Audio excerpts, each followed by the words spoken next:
Hey, welcome to Thinking Out Loud Live. I'm Ricardo Zillueta, your host. So, what we do here is basically discuss our just thoughts on different topics, but mostly about mental health and entrepreneurship. This was made possible by our nonprofit foundation called Start Day One. It's just a nonprofit foundation for mental health and suicide prevention, where we have a more proactive approach in helping people rather than being reactive and waiting for people to get mental health issues or suicidal tendencies.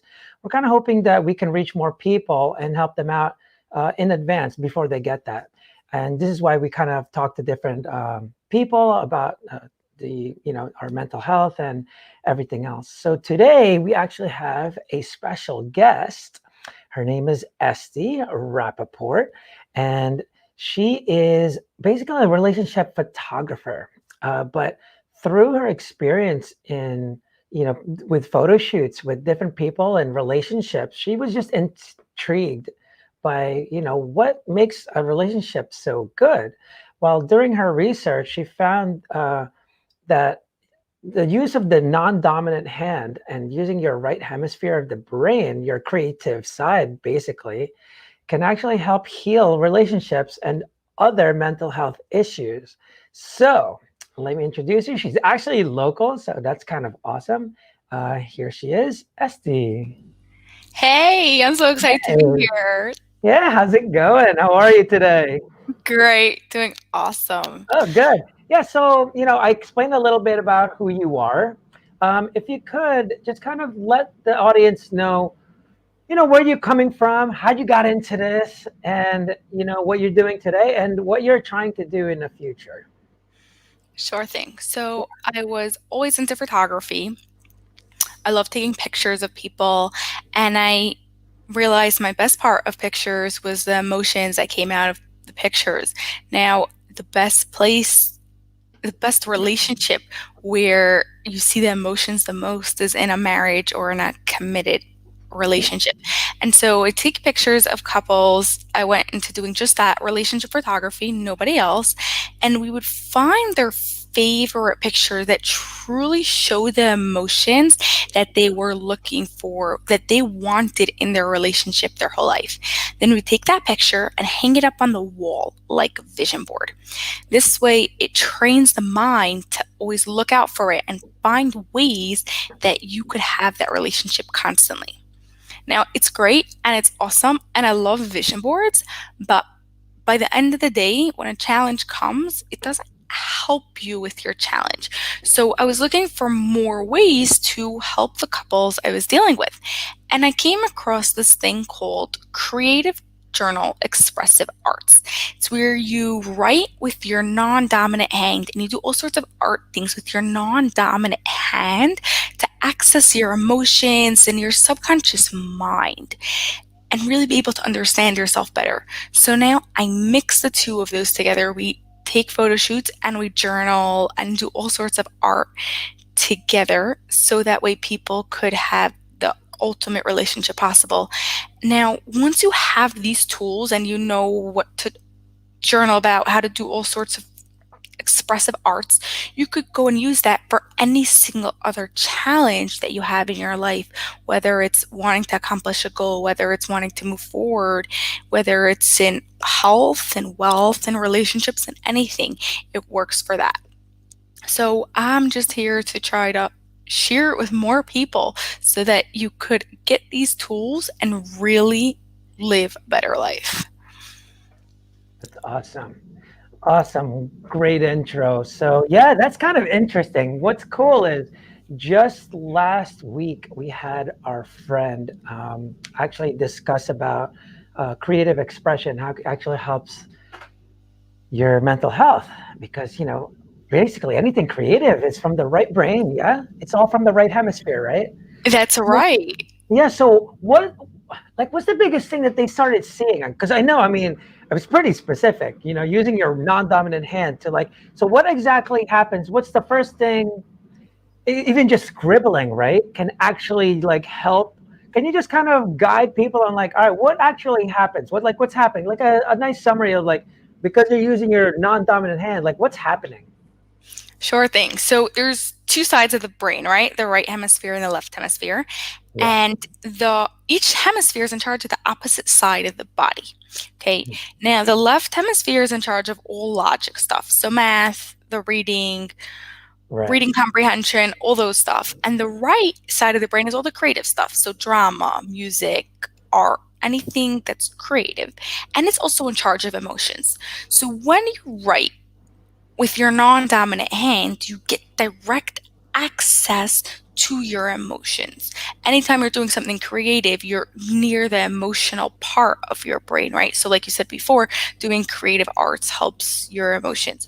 So, once you have that understanding, then you could literally do so many things with your non dominant hands and with creativity to access the emotions and release them. Does it actually create new connections in the brain? Does it actually create new, like, I've discussed, I've had a different guest where we kind of talked about neuroplasticity, how you can actually change the way the brain works. That actually connects different things. Yeah, it really does because we have habits. We do things certain ways, right? The first time you do something, it's hard. Like a baby is learning to walk and it keeps them falling and it's hard. But eventually it doesn't think about it anymore because there's neuro paths that are created and the brain just follows that way. So Yeah. everything we do in life, not everything I should say, majority of what we do is habit, or else it would take us way too long to be able to do everything. It's going to be Hmm. painful for us and just take long.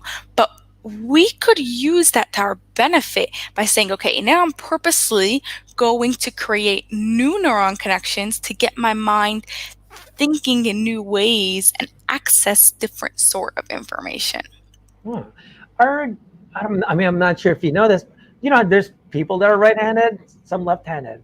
So no matter what, the right brain is always the creative side, right? So if you're a lefty, if this is your non-dominant hand, does it still kind of help with that? Yeah, that's a really good question. So it does, because first of all, like we just said, it creates new neuron connections. Yeah. And second of all, we live in a very left brain world. You Okay. get to first grade, you learn how to read, you learn how to write, and you're just thinking with the left brain. Everything, driving a car also is like you're thinking logically what to happen. That's the left brain. So as soon as you come out of that left brain and you do art stuff and you do things with your non-dominant hands, you're creating new neuron connections that bring you into the right brain. So it works for everyone. Ah, that's interesting. That's pretty cool. So when people are, and can you give me some example? Because stories are the best ways, right, to kind of get people. So one of the biggest things we do at Start Day One, so it's a nonprofit foundation, right? We just have a more proactive approach because everyone is just very reactive, and I just feel like they're just waiting too long. It's like waiting for diabetes to happen. It's like, oh, as long as you know how to look for symptoms of diabetes, you should be fine. Which to me is kind of just idiotic because you're actually waiting for the disease to come. It's kind of weird.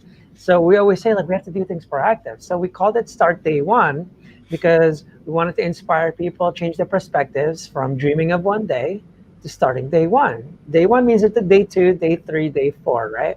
So because people get so overwhelmed with how much they need to change, but really they just don't know where to start. So that's why I kind of want to explain now. Um, I want to help people, kind of change their perspective on, your right brain, left brain, using your non-dominant hand. So baby steps, right? Start day one. I'm not telling you to write left-handed forever and start drawing like crazy, right? How do you usually get people to start to like the small little thing that they can do, and then they can actually go like, oh wow, it's actually helping me. This is weird. Yeah, and I think that's really important because I could go and talk about right brain, left brain from today till tomorrow, but you shouldn't believe me, okay? Like, who said it works? Go and try it for yourself, Right, right? right. So, a really, really easy thing to just start with is next time you are angry or frustrated, take a marker or crayon or something and move it to your non dominant hand and just scribble. You're directly from your emotions, it's going to come out onto the paper. Wow. Most people, when they get angry, they do one of two things. Either they scream and they yell and they let it out in not such a nice way, or they bottle it up and it stays in there until it explodes. Now, Right. emotions need to come out, but in a safe way. So, scribbling on paper, use a lot of paper if you need. It's totally fine. It will come out.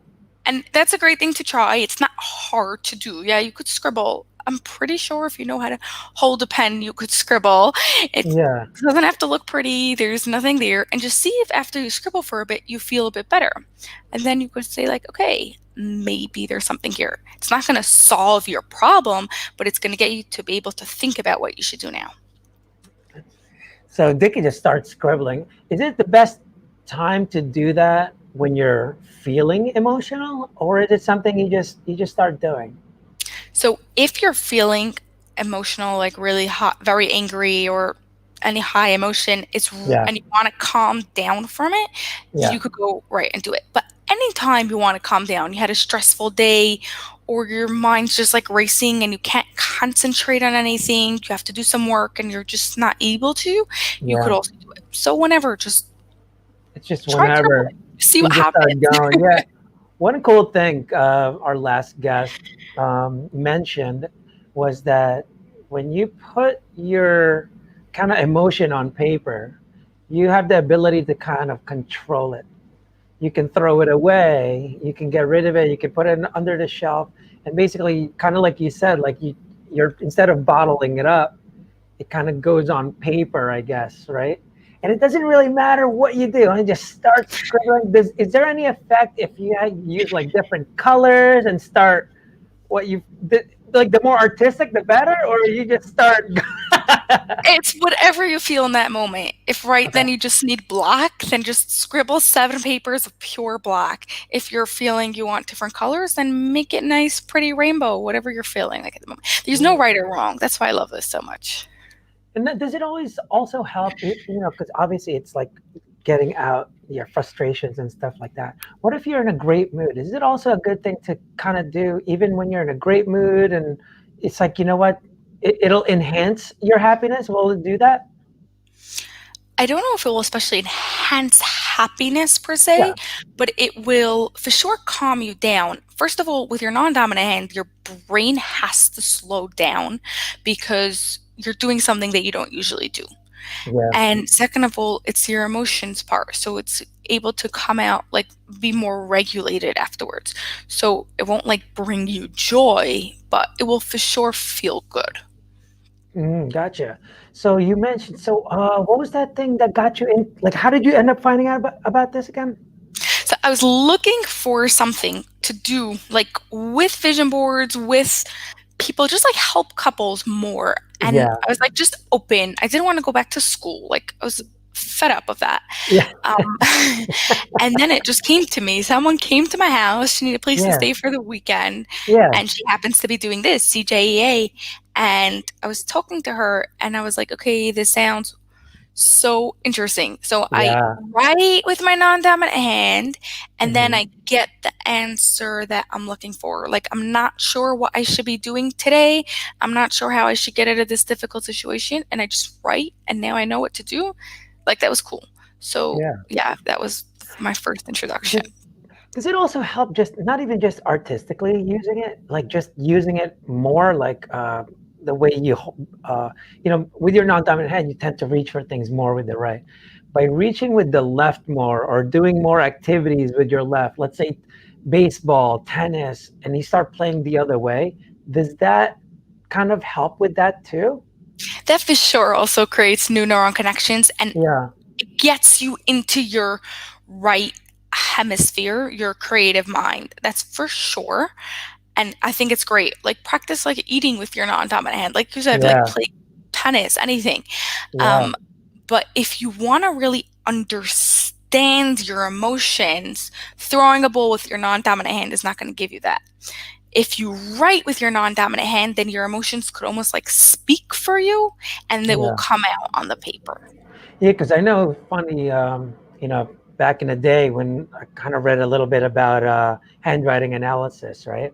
And what's funny about that, whether it's your hand or your foot or your non-dominant hand, and that's why they say it's related to your brain because whatever you're using, you tend to want to write the way you write with your dominant hand. Like you actually try to replicate it with your toes. If I put a pen between your toes and I say write your name, you actually try to write the same way you would write with your regular hand, right? So when you do that, does that actually? Because I know I think I read a little. Lucia, is it the one that Lucia, yeah, it's spelled with a C, but it's pronounced like CH, Lucia, yeah. Lucia? Gotcha. So I think she mentioned too, like as she was doing it, she actually studied like handwriting analysis. Also, what did she find with that? The relation. What happened? So Like actually what's interesting is we try to copy the handwriting because that's what we're used to and that's what we want. That's like what our brain does automatically. yeah, But when you write with your non-dominant hands and your emotions is speaking, it comes out very different every time. So let's say you have a lot of energy wait, say or that again. extremely, it comes out different every time. What is yours? Vocal or But no, writing? when you're writing with your non-dominant hand, Oh, it gotcha. comes out different, right? So if you have, let's say, a lot of energy in you or really angry about something, maybe you'll write your letters really big and like after 2 lines you'll need a new paper. Yeah. Versus if you're Mhm. scared about something or you're unsure, they might be Yeah. like little tiny letters. And sometimes like they're neater letters, sometimes they're messier and it's impossible to read it. But Yeah. because it's the emotion speaking, it comes out very real to that exact time and moment. Yeah. Can you tell me how it started helping you? Did you when you first heard about this, you must have been like, no, no way. How could that be? When you started doing it, can you explain kind of your own story, your own experience of like, using your non-dominant hand? Like, kind of bring us through there. Yeah, so first of all, I was never into journaling. It was not my thing. Like, I didn't keep a diary. I was like, this is just weird. I'm not doing it. And I Yeah. actually loved the art part to it. Yeah. Yeah. I love art, so that was fun. Okay. But I saw that I ended up like doing a lot more journaling because like I said before, the journaling ends up giving you more answers. So whatever works for you, go and do Mhm. it. Yeah. Um, but as I started journaling more and creating different like mood boards of how I was feeling and stuff, I realized where I was in my life, what was going on, my relationships with other people. I was able to leave my other job. Like I was doing photography then. It was enough to have been full time, but I didn't do it full time. Like I still had another job and I stayed at the other job. And Yeah. they really like there was no reason for it. And through the process of doing it, I was able to realize why I was still doing it, what was the year, what was stopping me, healing the core of it, right? Like you said, you're not like looking at the band-aids, at the symptoms of like, okay, just leave your job and go do something else, but really, Yeah. why was I still at that job when I didn't need to be? And healing that Yeah. part. And then I went to like completely just leave that, heal it, and be able to go into this so much more full. I Yeah. think that the fact I did this first and it worked on me before I went to get trained, Yeah. relate much more and understand what people like going through. And it's hard. It gets very emotional. There's right like the real stuff are there and it's really coming out, but it's really worth it. So like from the beginning you feel like either you're not getting answers or it's too hard for you, take a break, try the next day, try a few days later, and see what happens because it will be really worth it. Huh. Can you tell me some stories of like maybe clients or just stories that's used the non-dominant hand to kind of heal themselves, and like what was their story and then what happened? How did they like the evolution, I guess. Yeah, so part of what we do is, like I just mentioned, is we heal the core of what's going on, right? So, Yeah. like the inner child and different things that happened in the past, things from the childhood, even either like abuse or even just like those little stories that add up and like Yeah. form the way you think and the way you behave in this world. So I had this client who was really lonely. She don't school. She didn't have friends, um, and she then Corona came, and I like started literally 2 days before this whole lockdown quarantine happened. And I remember it started and I asked her, like, are you happy that you're home? And she was like happy to be home because she didn't have to go to school to meet all those people, right? Yeah. And then her father is a surgeon and in a hospital that had a lot of cases of coronavirus and ended up getting it himself and was admitted in the hospital. Now, her family's the type that gets really anxious about these things. They're really nervous. And everyone was just freaking out. Now, not to blame them. This was her father was in a really, really bad place. Like they didn't know what would happen with him. Mhm. But because she's already done some work with this, she was able to differentiate the parts that were within her. So, this is her inner child, this is her protective parent, this is the part that needs to come and play a role now. She was able to take charge of herself, to take charge of the situation, and respond in the best way possible. The people told her that she's being too calm for the situation. Yeah. She was just reacting and responding really well. Yeah. So I think that's great because everyone else was freaking out and it didn't help. Thank God he's now Yeah. all better. He's back at work. All's good. And people, it's been really hard for them. And not to say that it was easy for her, but she knew how to behave and how to respond. She didn't get overwhelmed by everything that was going on. Oh, that's cool.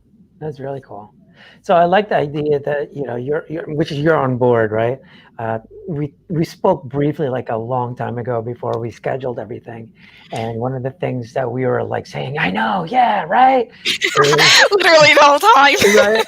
It was the idea of what's happening in the society today, right? Where we're now using the result as an excuse, depression, anxiety, and basically just blaming these invisible enemies, right?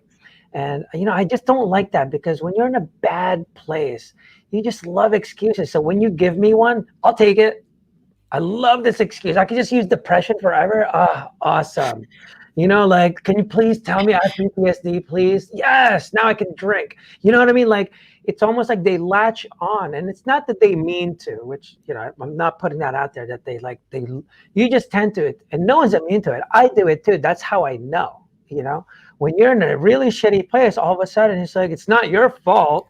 Oh, because this person and that person, and because the past did this and they made the right turn instead of a left, and all of a sudden, once you're in a good place, you're like, everything happens for a reason. Like all of a sudden, it's cool. Everything that happened to you is now cool, huh?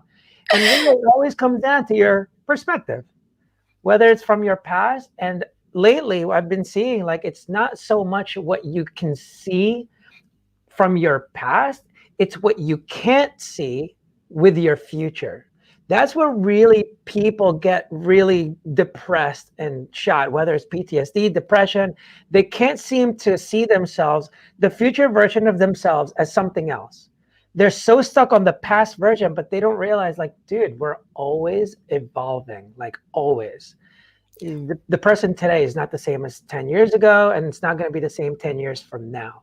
And the more you try to be that person from the past, which, obviously trauma really makes you evolve a lot faster, right? All of a sudden it's like, let's say a breakup. Oh, you don't see love the same anymore. You know what I mean? Like you definitely evolve very quickly. So I love the idea that you keep mentioning the core.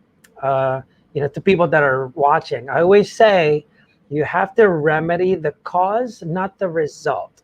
So what Esty is referring to is like she goes straight to the core of things, not just like, oh, I'm angry all the time. Yeah, angry is just a result.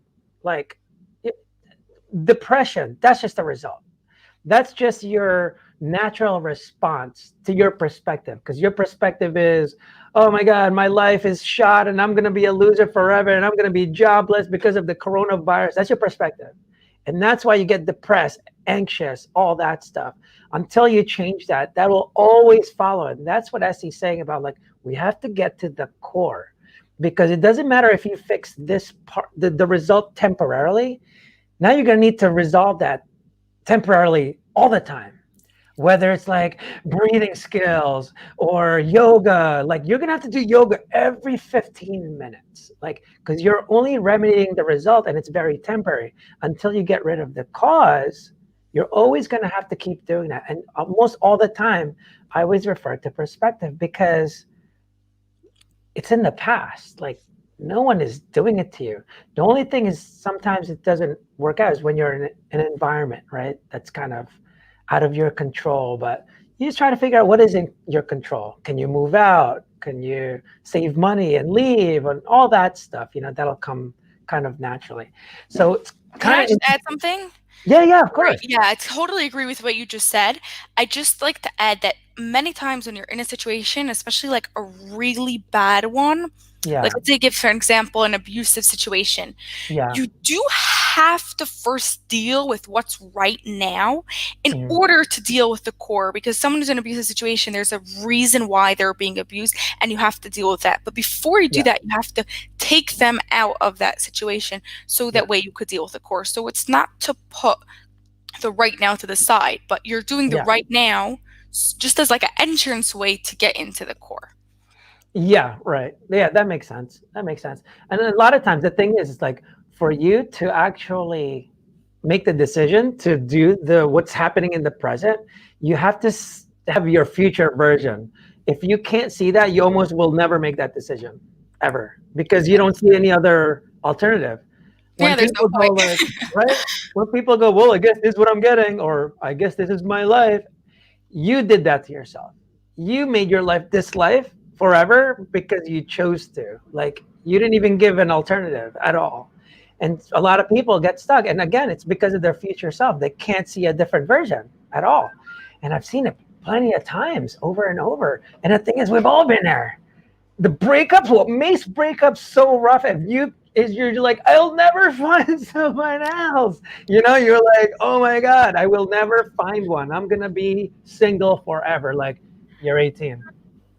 You're 18. Like Even if you're 35 right, or exactly. 65. Even when you're 35, 45, 50, it's just like people live to 100 now. Like there's people that haven't even lived that long and but they just can't seem to see that, right? So it's very difficult. That's why I always say we have to change people's perspective first. That's where inspiration comes from. If we get inspired because it kind of changes our perspective on our situation somehow. So that's why motivational quotes don't work sometimes because you can't motivate someone unless there's a specific goal, right? Unless it's a goal of yours, like, hey, Esty, you should freaking run a marathon tomorrow. Like, well, if that's not one of your things to do, you're gonna go, yeah, I can motivate you all day, every day. Yo, you should do a marathon like right now. Come on, let's do it. You're just gonna go, no, I'm good. Like, I'm good. So it actually has to wait. So the decision has to happen first, and then the goals come afterwards, right? Like for example, let's stick with the bad relationship. When you're in a bad relationship, unless I change your perspective on your situation, you're just gonna think of all the excuses, right? And I've learned that people love the excuses, but they just hate accountability. The more accountable you are, people, it's so hard though. And we all go through it. So it's not like I'm immune to this thing. And that's why I always tell people it's impossible to live life to the fullest because as soon as they know that, the closer they actually live to the fullest. It's crazy. It's kind of weird, right? So what other stories do you have where, using your non-dominant hand like has helped someone like just change? Yeah, so there was this one couple, one person I should say, I was working with. Like we're her husband a little bit also, but he was like manipulative, I would say. Not Yeah. abusive, but like very controlling, and it was really unhealthy and it just wasn't going okay at all. Now, I don't think especially that means like okay, automatic divorce, but I think that if they wanted the relationship to continue, he needed to be willing to get a lot of help.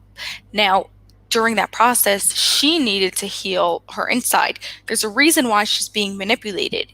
Not everybody could be. And there's, right, we're getting to the core of it. We're understanding why she wanted to. So through Yeah. journaling, we would do all sorts of things. We made clay creations and painted collages, all different things, and journaling a lot about the feelings and why she feels this way. And in the beginning, it was really hard because, like you said, she kept on making excuses. When she would like journal, and then after like 2 lines, she would stop and tell me, "I can't do this. It's too hard. I love him too much. I don't know what to do." Yeah. And I'll be like, "Okay, it's true you love him, and it could be he's a great guy, but there's a reason why something's happening here." And as she continued to journal, she realized that manipulation was the only language she knew. Her whole life, she grew up manipulated. Her parents, her school, her Yeah. friends, everything was manipulated. And what ended up happening was obviously she married a guy who was manipulating, and she would try to show him love back in manipulation also. So Oh, she weird. She control was what he doing it too. yes, without Oh, even wow. realizing. Because she's like, I love this guy. I care about him. I care about his health. So I am going to watch every single bite that gets into his mouth instead of realizing it's not the way it's meant to go. It's his health and he has to decide, right? You Yeah. can help him realize where his health is, but you can't control what he bites in because as soon as you leave to work, he's going to the bakery and going to buy 5 danishes and 3 iced coffees. Right. Right. So through that, she was able to really realize where she was coming from, heal that manipulation, realize that she could give her self-love without the manipulation in the way. And then they were able to go back to the relationship. He was able to get help and they were able to move on from there. So that was great. That's cool. So, when you start using your non-dominant hand, is there like a practice you keep doing every day or something, or is it just like, hey, just keep using your left hand? Is there like something you like stages or something that they do? And so there's all different prompts and exercises that you could do for different situations. So it depends, right? Like Yeah. if you're healing from the past or you're thinking about the future, because right, like you said, we want to know like where you're going in the future, right? Give you Yeah. motivation and drive. Um, but a basic exercise to just help with anything, it's like standard. From there, you could take it how you want. I'll like give to you so you could try it literally right now. What you'll want is plain paper and just markers or crayons, a few different colors. And you'll start by drawing a picture with your non-dominant hand. Remember, that's a hand you don't write with. Any picture? Any picture of a Yeah. difficult situation that you want to understand, okay? So Okay. whether that's a fight that you got into your spouse, whether Okay. that was a project you have to do for work and you're not sure what to do, you don't know Okay. what school to go to, you don't want to get up in the morning. I don't care what Yeah. it is. Whatever Draw a the color. picture of Okay. that. Okay, It just then you're kind gonna of signifies the yeah, thought. exactly. It makes it Okay. clear, and then as we get to the next step, it will be easier for you to sort your emotions. Plus, it is because it's your non-dominant hand, it's starting to get those creative juices and running. So it's just really good, and it takes 2 seconds. It doesn't have to look pretty, right? Like literally stick Yeah. figures or a symbol. It's not getting hung up on the wall, right? Yeah. Yeah. Exactly. So you're drawing, and then after you have your drawing, you're going to take two different color markers, one in each hand, and you're going to have a dialogue between your two hands, which is really between your two brains. Right. Okay. Now you're going to be talking to the picture, which is really to the situation that you're in. Like it's having your brain think about situation you're in, but having the picture and talking to the picture in front of you will be much easier to clear your thoughts. Okay. Yeah. So you're asking questions by thinking logically with your dominant hand, and you're answering them without thinking with your non dominant hand. You're just letting your emotions and intuition answer for you. Just Okay. got it down. Okay. So there's 4 basic questions. You could start with these and then you could take the dialogue however you want. So question number 1, talking to the picture, is who are you? So let's say your answer might be the fight I got in with my husband, let's say. How do you feel? Question number 2, with your dominant hand, how do you feel? Answer with your non-dominant hand, however you feel. Wow. Okay. Question number 3, why do you feel this way? Answer with your non-dominant hand. And question number 4, what can I do to help you? An answer. And then continue whatever else. What's stopping me? How can I overcome? What was this? Whatever your answers come out, you might want to ask more questions about those answers. So what Mhm. triggered that and what was before that, and continue going as long as you feel like you're getting answers and there's more you want to know until you hit on something that actually explains the situation of what's going on. Sometimes it could just take four questions and you'll get it, and sometimes you have to go more. But you'll understand, like, hey, like let's say in this example I just gave of this person I was working with before, she Yeah. realized like I was being manipulated. It started when my mother was manipulating me because she didn't know how to control me. She didn't know how to deal with me as a kid. Is that how So she found that out? yes, Doing the that is question? how she found that out. She Whoa. started like literally there was a picture, her picture was of a picture of herself of her couch. I think it was like a green couch or something. Her mother was sitting there reading a magazine or a book, and she was sitting next to That's what she her. ended up drawing? This is what she ended up drawing. Yeah. But She this was wasn't, sitting.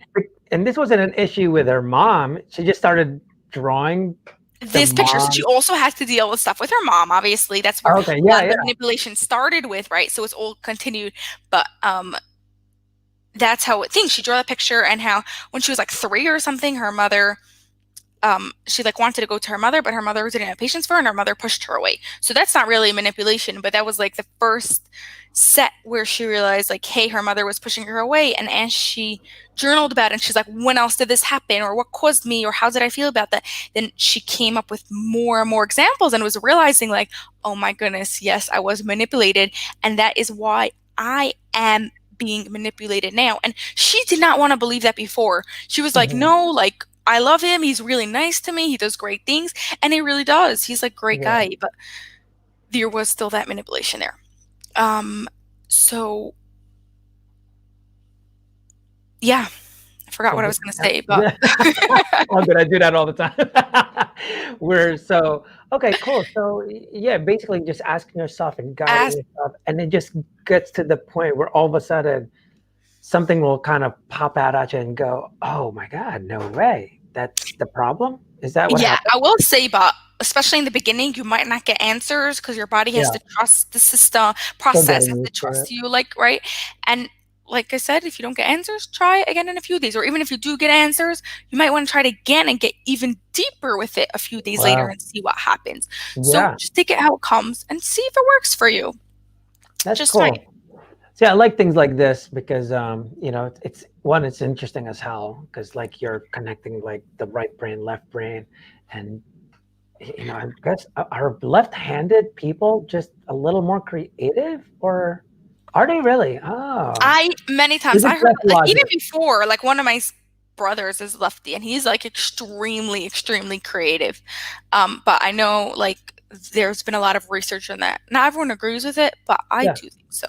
No, I don't know. I don't think it's like clear like rule. Like if It's you're righty, definitely then you're there. not creative, and if you're, yeah, and if you're lefty, then you are.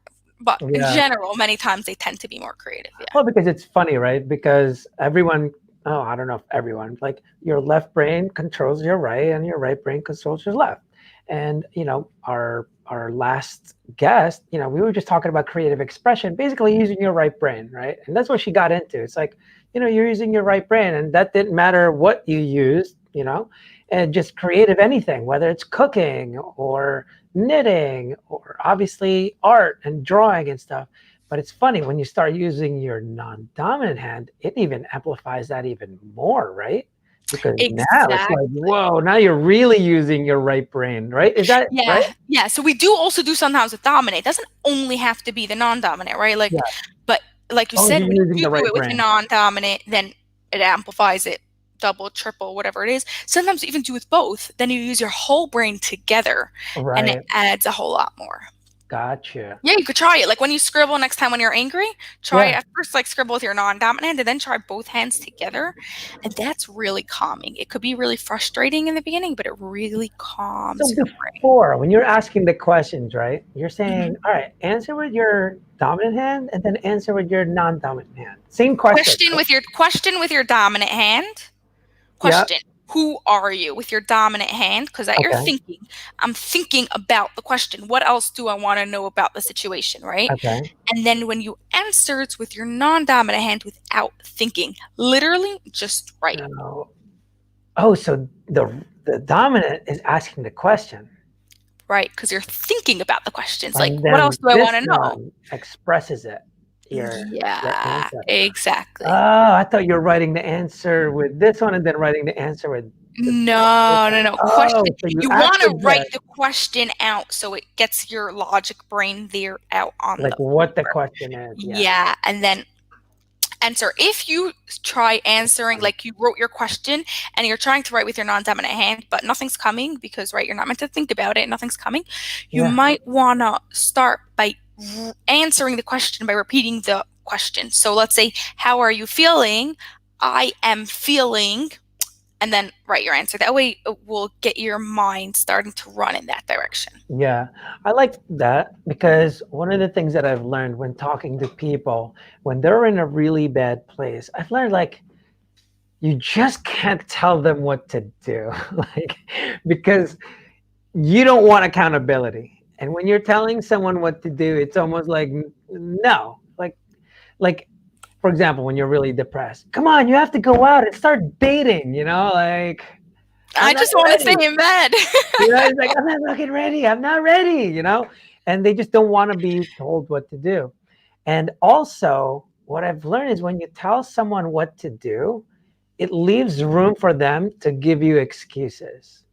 Hey, you should go to the gym. Yeah, I know, but this, that. Or hey, you just broke up with someone. Like, it's been freaking 6 months. It's time to go out there. Yeah, but when you ask it in a question form, what I like about it is because all the answers is within us. No one gives you the answers. Like absolutely no one can fix you. Doctors, therapists, pills, alcohol, drugs, none of it fixes you. None of it. The only thing that fixes you is you. Like you're the only one. And I always tell people, oh, the pain, that's why they take drugs to numb the pain. My fucking problem with that is you're the one causing the pain. You're like putting a hammer to your tooth and going, I have a toothache, but you have a hammer going like this the whole time. And it's like, no one is doing that but you. Like, no one at all. My parents, this, that, the way I grew up, yeah, they're over there. You haven't even talked to them in years. Like, and you're still caught, the pain is still there. You're causing your own pain because of your perspective on it, right? Yeah, So, that's why. Okay, sorry. yeah, go ahead. Sorry. No, it's okay. Go ahead. Go to that. Sure. Yeah, that's why I love it so much because I could literally like not know what's going on in my clients' journals for them. They're the one taking 100% responsibility about it, right? And Yeah, they're writing the answers. No one else is giving it to them. It's their choice afterwards if they get an answer, if they go and decide what to do with it. Like, let's say right. their answer might be something really hard, like this person is dangerous for you and you have to get out of that relationship. Yeah, I'm not here to tell them to do that. They got their answer. It's their choice now to go and yeah, follow it through. right. I'm a really How big about believer in it. Like you said, you have all your answers inside you. Yeah, I've actually told people that like everyone knows exactly what they need to do. Alcoholics know to stop. Drug abusers, they're not oblivious that it's bad for them as they're losing their freaking teeth. Like they don't not know that. People in bad relationships don't not know and go, no way, really? My husband is manipulative, huh? Like they know what they need to do. They need to leave. They need to do that, right? But they just hold on to excuses and Yeah, you know that. that's where the right brain is so much gets like you could really use the power of the right brain because on a regular day we use the left brain so much and we are like you said making excuses, but sometimes they're not That's really the logic side, excuses. huh? They're Doing like it. they're real things. They're either things that society teaches us or what your parents Yeah, think, friends think, yeah, and you really believe that it's true. And it could be that it's there, not as an excuse. It's a real thing, right? Like going yeah, back to this person that I was speaking yeah, about before, her husband really cared about her. He really did do really good yeah. things, but he also had some like childhood things that he had to go through and was acting manipulative. So Right. to her, she was stuck in it, but he cares about me and I love him and it's logical and it's true. Yeah. And she couldn't think any further than that.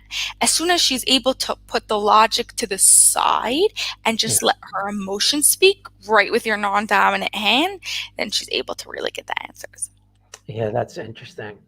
Yeah, so it goes back, like, anyone that's listening, like, or watching, you have all the answers. It's like everything that you read, everything that Esty is saying, everything that you watch, everything.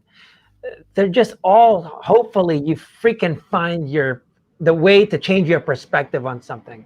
Because every time I've seen gurus or anything else, everyone, they just tend to just shift their perspective in one way, shape, or form. Person had to, she was suicidal for 18 years, couldn't understand why, took the drugs, took the pill, did this, did that, yoga, I mean, everything. It took talking to the Dalai Lama that when she finally went, oh wait, I'm one with the universe. Not that she's all of a sudden like has superpowers. She didn't get a magic pill.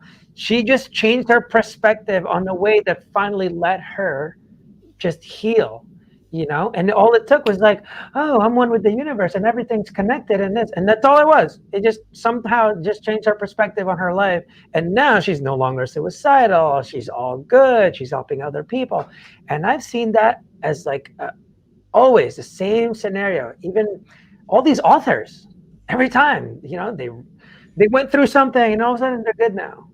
Like almost all the time. But sometimes people don't understand. People that write these books and all these things, like, their perspective, oh, they're all good now. Trust me, they're still going like this. Don't believe this as if like, oh, it's everything's so heavenly, so nice. Like life is so good every day, every minute. Tony Robbins, come on, come on, like all these gurus, all these motivational speakers, it's impossible because that's just not life. You can't, it's like you can't have the pleasure without the pain and the pain without the pleasure. You know what I mean? Like it just doesn't work. It's just not life. And that's one of the ways I'm hoping people change their perspective on that. Like, when you're using the whole non-dominant hand in this, it doesn't mean once you do it and you're like, oh, I'm cured. You're gonna go through it again. Like you're gonna go through that It's something experience. you want to do every day or very often at least, right? It's constantly Right. becomes part of your life. It becomes like a skill to be able to deal with things the proper way Yeah. instead of just like throwing things up and It's like that's it. practice. It's like sports or just physical health. Just because you look healthy, SC, doesn't mean you can eat like crap now. Doesn't mean, hey, don't exercise, you're good.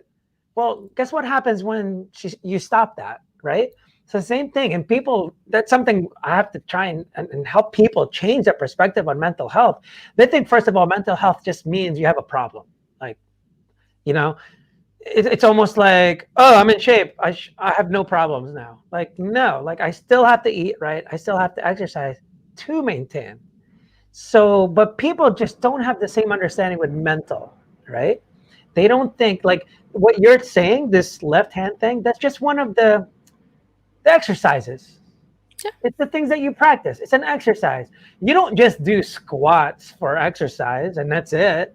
You could do push-ups, you could do pull-ups, you could do so many other things. You can run, you could do yoga.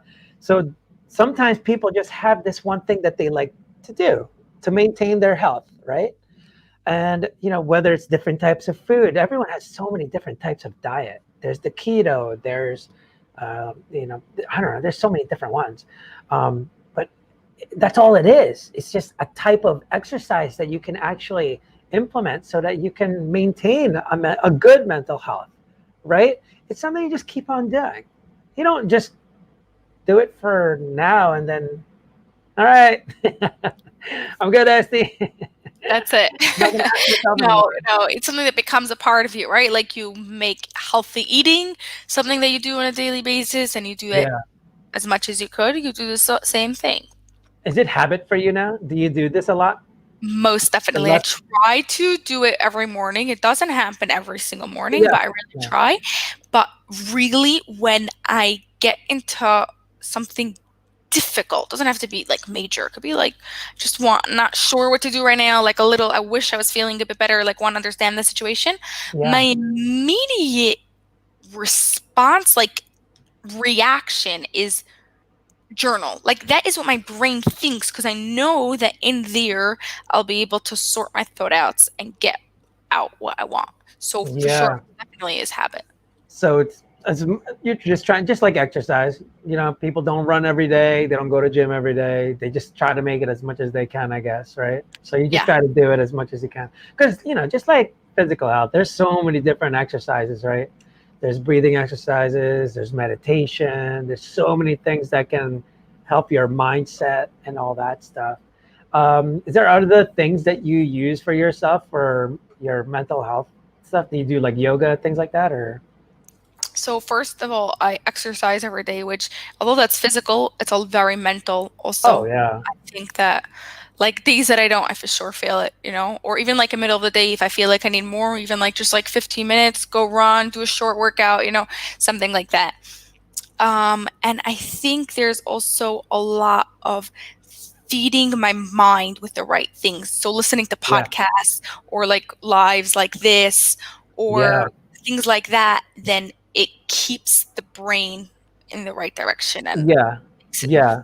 Well, because one thing with the brain, I'm not sure where it hits on the thing, but this lady wrote Mind Over Medicine, and she discusses how your physical gets affected by your mental, right? And to summarize, basically, it all has to do with your stress responses, your cortisol levels, and all that stuff. That's why stress messes your body up like crazy. And it wasn't meant to do that. It's just that as humans, we tend to kind of prolong issues. And then our cortisol and our stress responses are just going nuts, right? It's just sparking like the amygdala, I believe. And it's just producing this cortisol. And the only thing that actually counters that is the relaxation response. And that's actually the only time your body can actually fix yourself is in that relaxation response, like that state. If you can't get to that state, your body will never heal itself. And that's why meditation is so good. And that's what I like. She kind of explained like why these things are so good for you. Like, so doing the creative thing, she's mentioned doing things like cooking and just doing something creative. It just helps with your relaxation response. And I guess using your right brain helps with that. I'm not sure what the deal is with probably that. together with the emotions. It makes sense. I don't know, but like I would guess. Yeah, she wrote that on there. It's one of the things that actually help with like, and it's crazy because you're affecting your physical health. Like, people are curing stuff. She really got into the placebo effect. And when you were talking before, this is why I'm bringing it up, is you're talking about your intake. If you get a lot of stress response and relaxation response stuff is only here, well, guess what? That the net result is a lot of stress still, whether you exercise or did this. Yeah, but your stress response still outweighed all the good things that you did for yourself.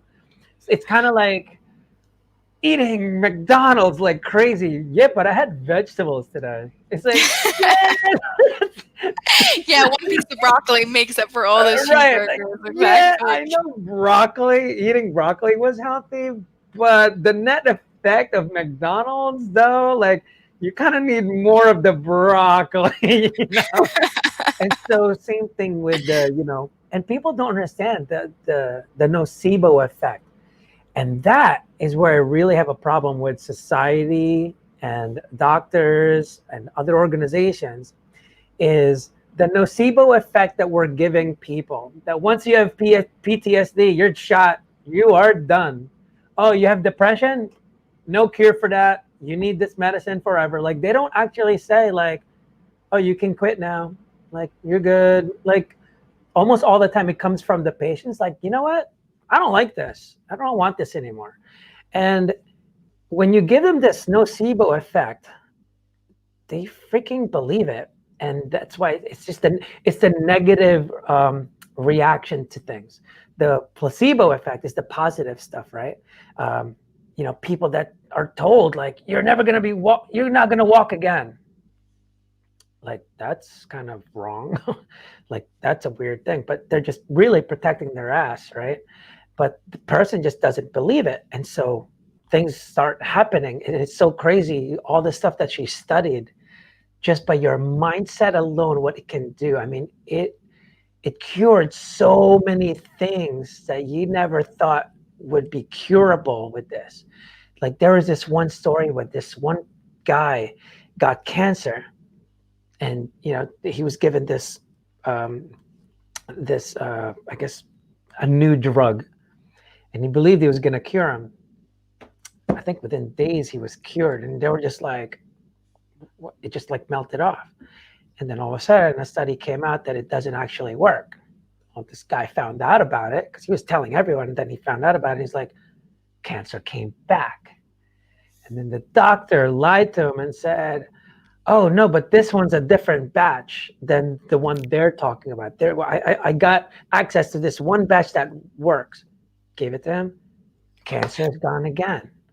And then all of a sudden, found out another study. Yep, definitely doesn't work. Died. Got the cancer back and died.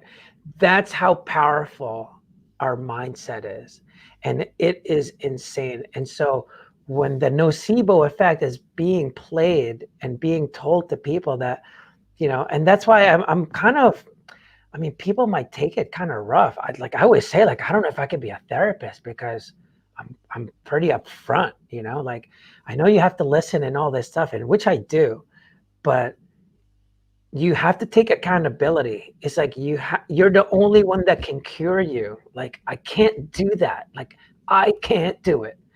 So until you understand, the thing is, they have to have this knowledge and know that they are responsible for everything. But when they start out going like, "Oh, it's not me. I have depression, Esty. I mean, you know what I mean? Like, oh, but I have depression. I was told that I'm like this, or oh, but I'm bipolar, so that's why I do that." Like, yes, so like, but you have to be accountable. Like, what are you doing about it though? Like, what are you doing about it? Like, oh, I always forget things. Okay, what are you doing to remember shit then? Like, you can't just go and That's what say, you're using against me. what's that? You're using that against me What do because you I use mean? that. I always say that I have such a bad memory, but then I like think afterwards, like I can't be saying that. It's still my responsibility, Yeah, right? And it, and mm, right, like people like, oh, I have ADD. Well, what are you doing to help yourself pay attention? Like, you can't keep going, but I have ADDs. I have to change for you? No, no, no, no, no, no, no. If you have ADD and you can't concentrate, and you can't focus, like, what are you doing to focus? Are you, I once you think catch yourself, do I you, think we have to like just. I hope like I'm not like being no, like no, no, too no, this is what it's for. but I think that let's say someone ADD, right? Yeah, The person who has ADD has to take responsibility for it and see what they could do to deal with it. But right. people around them have to realize that they have ADD and respond to them in their way. They have to take for their actions in response to that person. So I'm not talking about like a therapist or something like Yeah, that, but like a teacher or a parent or a friend who's with yeah, someone who's ADD is gonna have to make sure they respond, not to feed them into it so that way they use it as an excuse, but not to right, blame them for it. It's like a right. balance. I think that's part of why it's so hard in this society to explain it to people, Right. because you don't want to like say, okay, that's it. No, you have ADD, go be a perfect person, because you can't go and Yeah. do that. It's going to take a lot of work and they're going to need Yeah. help.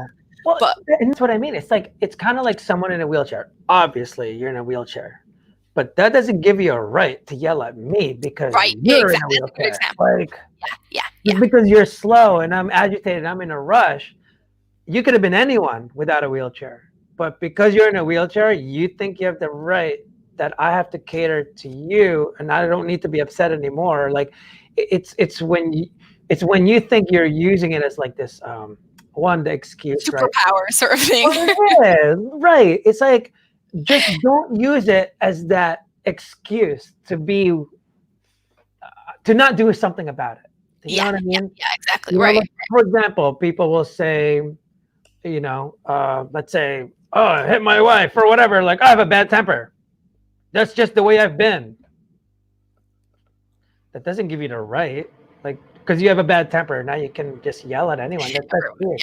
And when people are being told that, like, oh, like for example, reading this book, Personality is Impermanent, right? And he actually found studies that disproved that things are permanent. People will always say, yeah, well, I'm an introvert because you said so. Because you said so, not because you are, because you said so. Oh, I'm an Aquarius, so this means that I'm this, and this, and this. Whatever you say, dude, whatever you say. And that's all it really is. And he did the studies, PhD guy, and he said, like, no, the most successful people are the one with malleable traits, malleable personalities. It's the ones that can actually adapt and adjust. Those are the ones that actually succeed. As soon as you tell yourself, I'm an introvert, Elon Musk is a freaking introvert, but he made shit happen, right? He could easily be like, oh, I'm an introvert though. I can't get funding. No, he became an extrovert and did what he had to do. And so it just kind of happens when you have a sense of purpose. That's why purpose is so important, because you don't care about the negative, positive. You're so focused on purpose and stuff. But Yeah.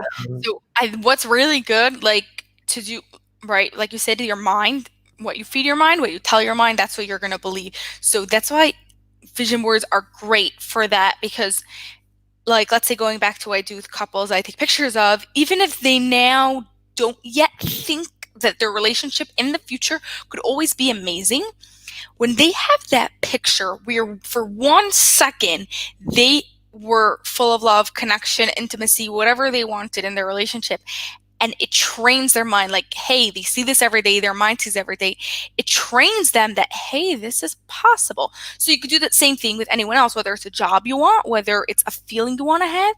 Hang a picture of yourself on that wall so that you're feeding your mind yeah, and you're changing yeah, the way you think, your perspective of the situation. And then if yeah, you want to take it even further and help it go even faster, then you might want to journal about the picture. Just like in the example I gave you, draw a picture and then you ask questions. Here, yeah, instead of drawing the picture, you could use that picture that you picked of yourself feeling fulfilled or successful or whatever feeling you want, and yeah, ask questions to that picture, so that way you'll know what steps you have to take to actually go and get there.